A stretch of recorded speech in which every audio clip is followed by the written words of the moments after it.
안녕하세요. 자, 오늘 수능 특강 문학 57쪽에 나와 있는 이신희의 단가 6장을 공부를 해보려고 합니다.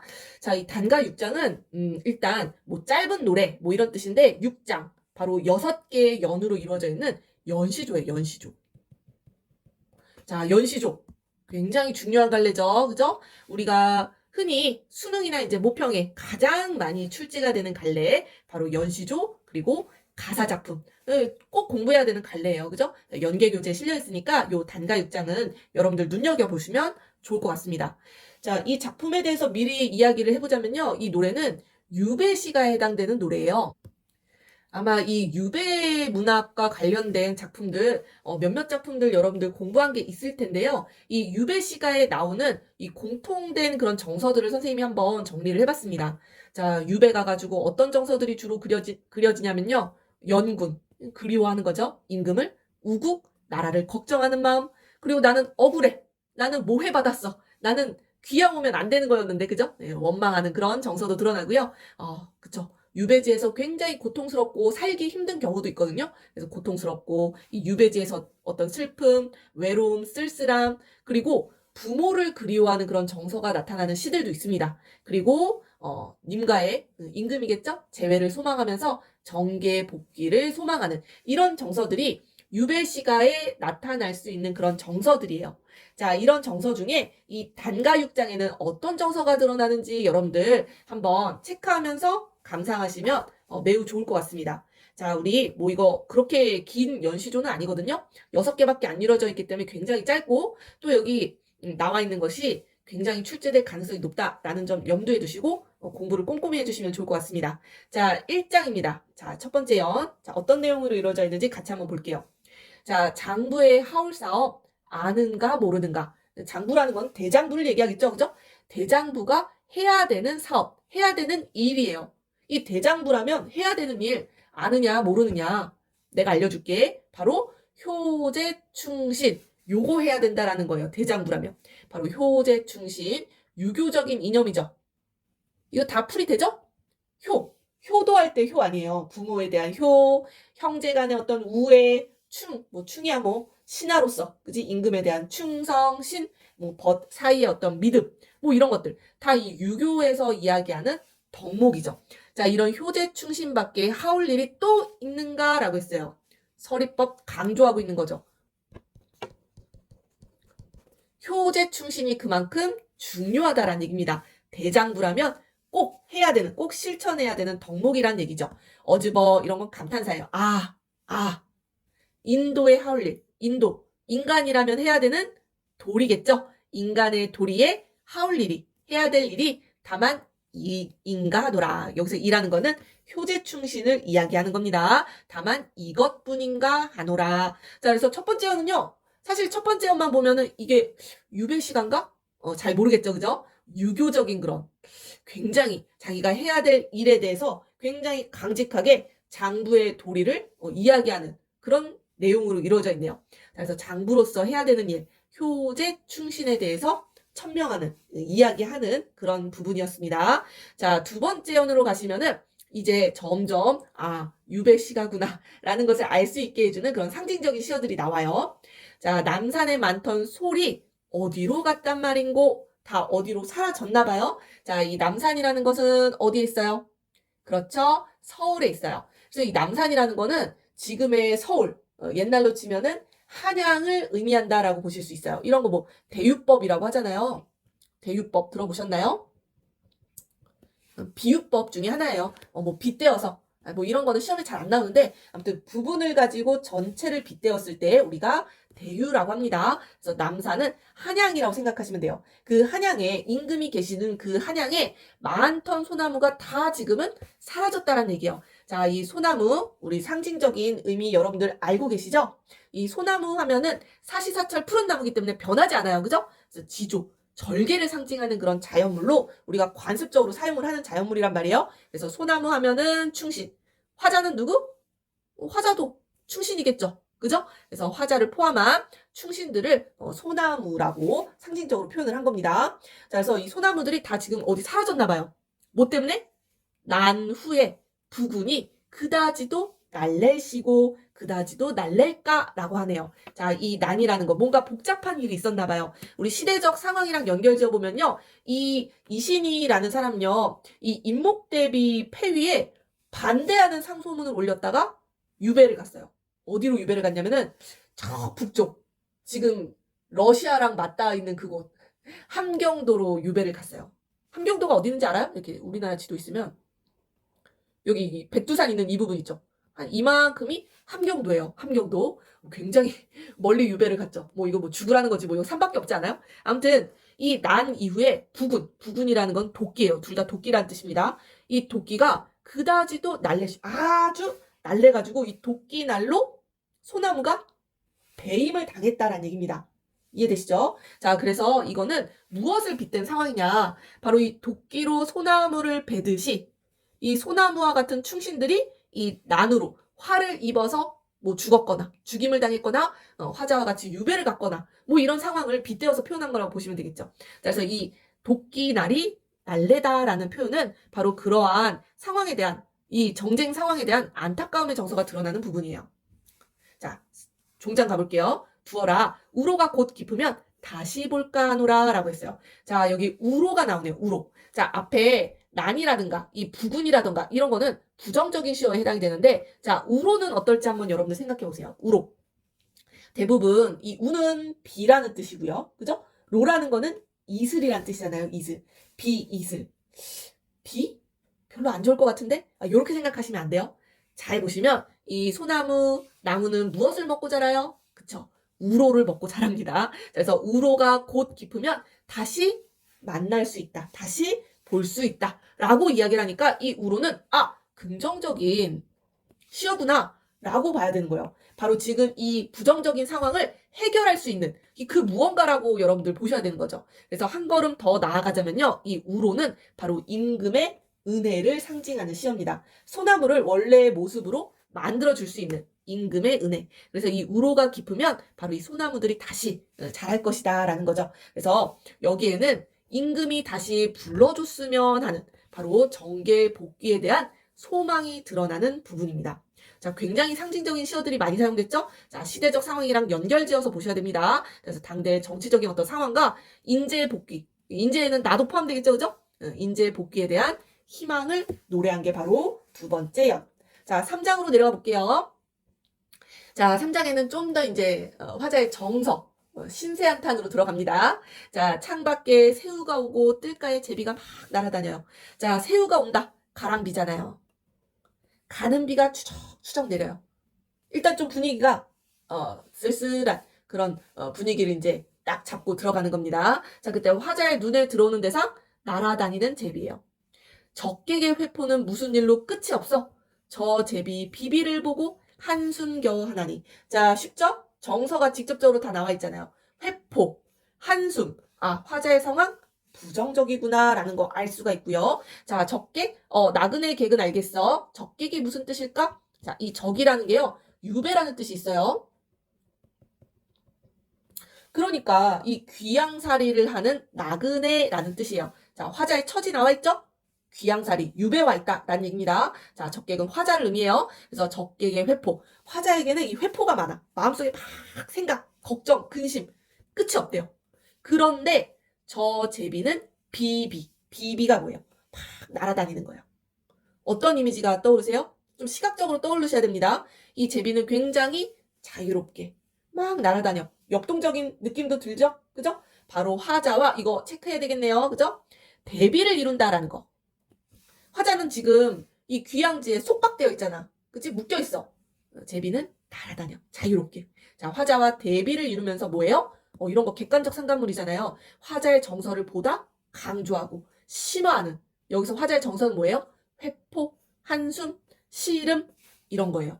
이해되시죠? 그래서 제비가 날아다니는 거 보니까 한숨이 한숨이 더 많아진다 라는 얘기입니다. 자, 그래서 이 귀양살이 유배에 와서 자신의 어떤 처량한 쓸쓸한 이런 신세를 한탄하는 연이 바로 3장이었네요. 자, 4장으로 가볼게요. 자, 4장에도 제비가 나오는데요. 자, 3장의 제비랑은 조금 다릅니다. 여러분들 잘 보셔야 돼요. 자, 적객에게 벗이 없어. 자, 적객 또 나오죠? 화자예요, 화자. 유배온, 나그네, 귀양온, 나그네 그런 뜻입니다. 자, 화자의 처지 알 수 있고요. 자, 적객에게 벗이 없네요. 벗이 없다라는 건 뭐예요? 외롭다라는 거예요. 외로운 처지 드러나고요. 공량의 제비로다. 그때 또 제비가 눈에 딱 띄는데 이 제비는 또 어디에 있는 제비야? 공량의 제비래요. 자, 량이라는 건 대들보라는 뜻이고요. 여기에서 대들보가 중요한 게 아니라 공이 중요한 겁니다. 공. 비어있다라는 거. 텅 비어있다. 뭔가 쓸쓸한, 적적한, 이 외로운 화자의 처지랑 뭔가 연결이 될 것 같다라는 느낌이 드셔야 돼요. 자, 그래서 이 제비가 종일 하는 말, 나에게 뭔가 막 이야기를 하나 봐. 무슨 사설을 하는지고, 무슨 이야기를 하느냐라는 얘기예요. 자, 이 말을 한다라는 거. 청각적인 심상도 드러나고요. 제비가 지금 마치 사람처럼 나에게 하루 종일 이야기를 해주고 있어. 그래서 이 제비가 의인화되어 있기도 하다라는 것을 알 수 있게 해주는 부분입니다. 뭐 마지막 종장에서 너라고 표현했으니까 의인화 이거 확실히 알 수 있는 부분이고요. 자, 이 사설은 하소연이야, 하소연. 이 제비가 나에게 와서 막 즐거운 이야기를 해줬을까? 아니란 얘기예요. 뭔가 하소연, 막 넋두리 같은 거를 막 나에게 하루 종일 풀어내었다라는 얘기입니다. 시름을 풀어내었다라는 얘기예요. 자, 그래서 여기서 제비는 얘들아, 이 3장의 제비랑 달라. 3장의 제비는 화자와 대비되는 대상이었잖아요. 여기에서 제비는요, 바로 이 제비가 왜 사설을 그렇게 늘어놓는 거예요? 바로 화자가 지금 하소연할 게 많아. 종장에서 뭐라고 이야기해요? 어주버, 어주버는 감탄사고, 내 풀어낸 시름, 내가 풀어내야 되는 시름이 널로만 하노라 하다라는 건 많다라는 뜻입니다. 너만큼이나 많구나라고 해석을 하셔야 돼요. 자, 그래서 화자가 시름이 많기 때문에 이 제비가 그 시름을 막 풀어내는 것처럼 느껴지는 겁니다. 이 네 글자로 뭐라고 해요? 자, 요거 체크해야 되겠네요. 자, 4장에서 중요한 거는 감정이입이 사용되었다라는 얘기입니다. 제비를 의인화해서요. 끊임없이 말을 건네는 것처럼 시름을 풀어내는 것처럼 사설을 하는 것처럼 표현을 했어요. 왜? 화자가 시름이 많기 때문에. 그래서 화자의 감정을 이입했다. 투영했다. 이렇게 보실 수가 있겠습니다. 자, 그래서 여기에서 제비는 화자와 비슷한 처지의 사물로 사용이 되었다라는 거 체크를 해주시고요. 자, 여기에서 시름은요, 뭐, 여러 가지 시름, 걱정, 근심, 뭐 이런 거겠죠. 나라를 위한 걱정, 연군, 임금에 대한 그리움, 뭐 요런 정서, 여러분들 연결 지어 보시면 될 것 같습니다. 자, 유배지에서 시름이 많아요. 그죠? 그 시름이 많다라는 것을 바로 제비라는 자연물에 감정이입해서 의인화해서 형상화했다라는 거 체크해 주시면 좋겠습니다. 자, 2개 남았어요. 자, 5장 볼게요. 자, 5장 쉽습니다. 자, 5장에는 달이 떠올랐네요. 인간의 유정한 벗은 명월밖에 또 있는가라고 했어요. 자, 명월밖에 없다라는 거죠. 서리법으로 강조했어요. 자, 여기서 명월은 뭐예요? 인간에게 유정한 벗이에요, 벗. 지금 화자가 유배지에서 굉장히 외롭잖아요. 시름도 많잖아요. 자, 이 명월이 바로 이 벗처럼 위로해주는 존재로 그려집니다. 자, 천리를 멀다 아니요. 간데마다 나를 따라와요. 누가? 명월이. 천리라는 거는 심리적인 거리감이죠. 바로 이 유배지가 그만큼 멀리.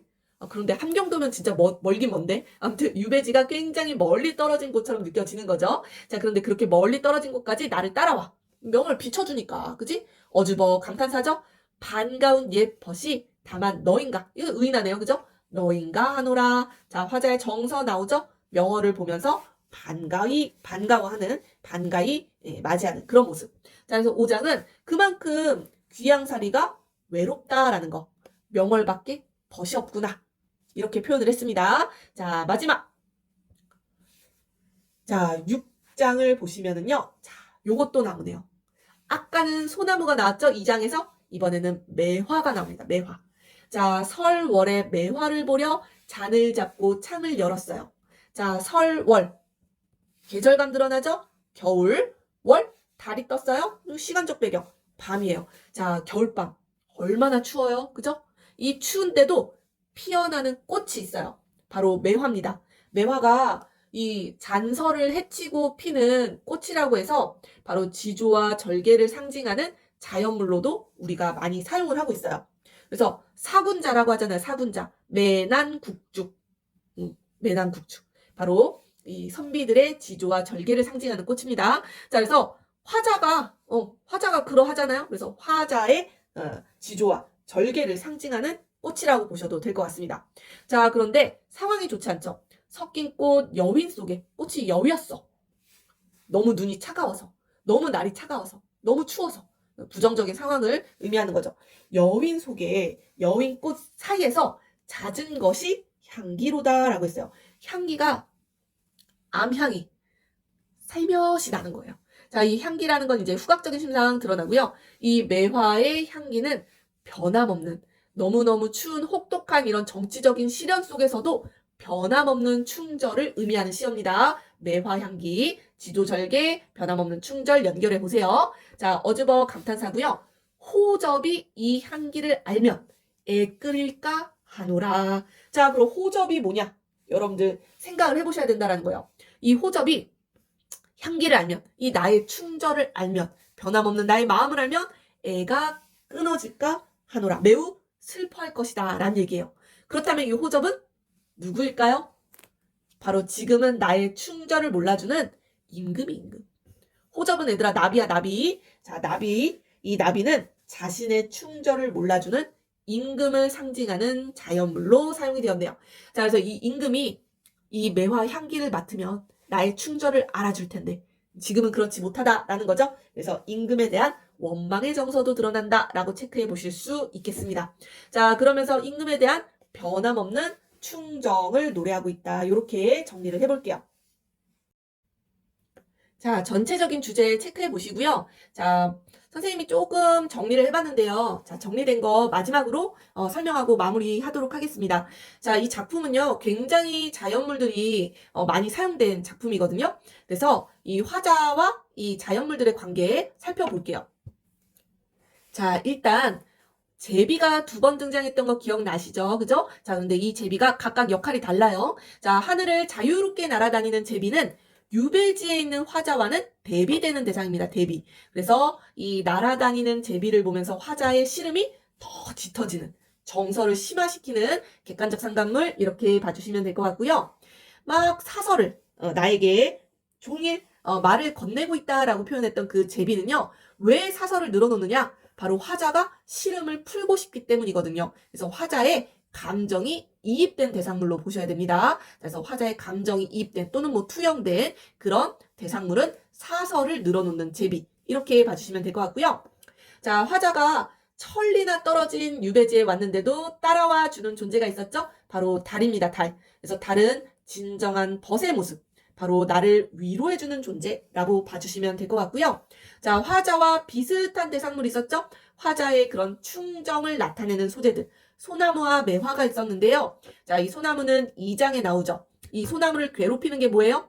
바로 도끼예요, 도끼. 도끼는 소나무를 막 베어내죠. 잘라내죠. 그래서 부정적인 부정적인 상황을 의미하는 시어로 사용이 됐고요. 이 우로는 소나무의 원래 모습을 찾게 해주는 비와 이슬이잖아요. 그래서 우로는 긍정적인 시어로 사용이 됐습니다. 자, 그리고 마지막 장에는 화자가 매화 향기가 짙게 나는 것을 표현을 했죠. 그래서 매화 향기는 바로 화자의 변함없는 충절, 추운 겨울 속에서도 이 향기가 나는 것처럼, 매화 향기가 나는 것처럼 변함없는 충절을 의미했고요. 이 변함없는 충절을 몰라봐주는 존재가 누구예요? 바로 나비예요, 나비. 호접. 그래서 이 호접이 매화 향기를 몰라봐주는 것을 화자는 원망하고 있다라고 보실 수가 있습니다. 그래서 이 호접은 누구를 의미한다? 임금을 의미한다. 이렇게 봐주실 수 있을 것 같아요. 자, 그래서 이 작품은요, 자연물에 대한 관습적이고 상징적인 의미를 파악하는 게 굉장히 중요한 노래였습니다. 그래서 자연물에 이런 관습적인 의미를 부여해서 화자의 상황이라든지 화자의 정서를 보다 잘 형상화하고 있다. 이렇게 봐주시면 좋을 것 같아요. 자, 그래서 주제나 요런 설명은 여러분들 그냥 체크해 보시고요. 선생님이 아까 처음 시작할 때도 이야기했지만 수능 특강에 연시조가 실려있다? 가사 작품이 실려있다? 먼저 공부하세요. 연시조랑 가사는 달달달달 외워질 때까지 공부를 해주시면 좋을 것 같습니다. 그만큼 시험에 잘 출제될 수 있는 갈래요. 자, 이신희의 단가 6장 꼭 복습하시고요. 오늘 여기까지 영상 찍도록 하겠습니다. 다음에 또 봐요. 안녕.